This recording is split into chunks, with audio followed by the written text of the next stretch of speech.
লোকটা 10,000 মজা আমি কি কি নিবে বলো একসাথে বলো একসাথে না পিস কোন আমরা তো দামটা কোনো লোকটা 50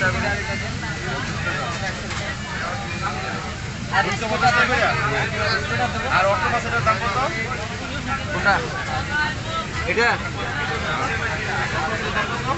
এটা নিলাম না 1100 টাকা আবার ছোটগুলো নিলে দাম কম এটা নিলে 500 বড় সাইজ দেখেন না